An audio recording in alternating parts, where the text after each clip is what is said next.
Paul, how did Ben Bernanke react to the legislation that you introduced calling for an audit of the Fed? Did he give you a call on the phone? Oh, yeah, he called me. He wanted to congratulate me, and he wanted to support my bill.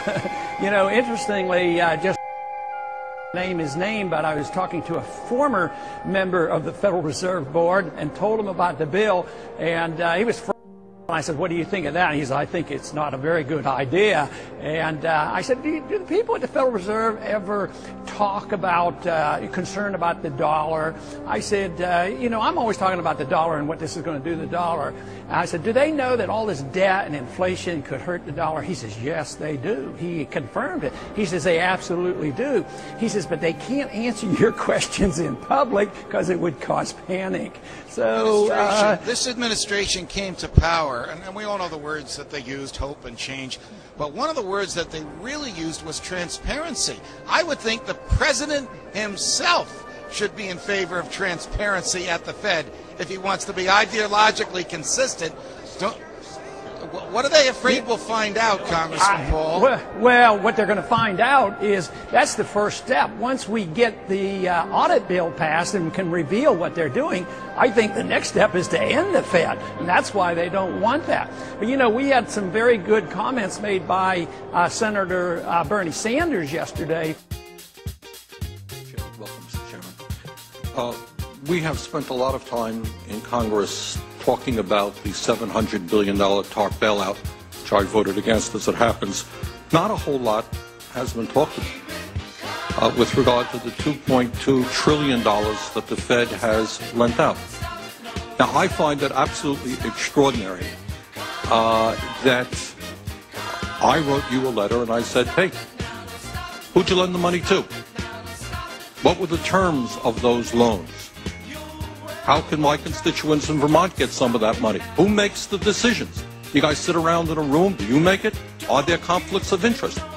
So my question to you is, will you tell the American people whom you lent $2.2 trillion of their dollars? Will you tell us who got that money and what the terms are of those agreements? We explain each of our programs. In terms of the terms, we explain the terms exactly. We explain what the collateral requirements are. We explain what. To whom did you explain that? It's on our website. Yeah. Okay. So all that information is available in our commercial paper. And who got the money? Hundreds and hundreds of banks. Any bank that has access to the U.S. Federal Reserve's discount. Can you tell us who they are? No, because the reason that is counterproductive and will destroy the value of the program is that banks will not come to the isn't that too bad?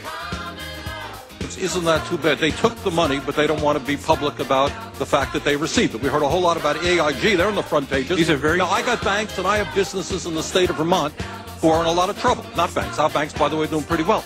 Now, how do these guys who are honest business people get it? Do you have to be a large, greedy, reckless financial institution to apply for these monies? There is no subsidy. There is no capital involved. There is no gift involved. It is a collateralized, short-term liquid loan that is both over-collateralized and is recourse to the company itself. We have never lost a penny doing it. And how can other institutions get those loans as well? According to the law, we are supposed to be lending to depository institutions. Well, let me just say this, Mr. Chairman. I have a hard time understanding how you have put $2.2 trillion at risk without making those names available, those institutions public. And we're going to introduce legislation today, by the way, to demand that you do. I talked with him this morning, and we're going to be talking a lot about the for having, transparency.